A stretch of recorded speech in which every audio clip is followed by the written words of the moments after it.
बाब 2। फरमाने नबी कि दुनिया में इस तरह रहो जैसे कोई परदेसी या राहगीर होता है। 2092।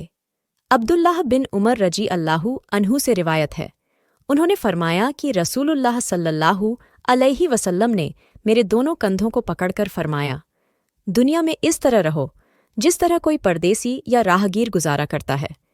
इब्ने उमर रजी अल्लाहु अन्हु फरमाते थे, जब शाम हो तो सुबह का इंतज़ार मत करो और जब सुबह हो तो शाम का इंतज़ार मत करो, बल्कि तंदुरुस्ती में अपनी बीमारी का सामान और ज़िंदगी में अपनी मौत का सामान तैयार करो।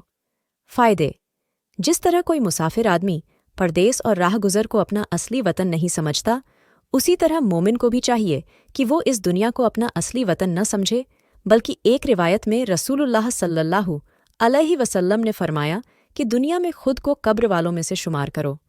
फतहुल बारी 11/334।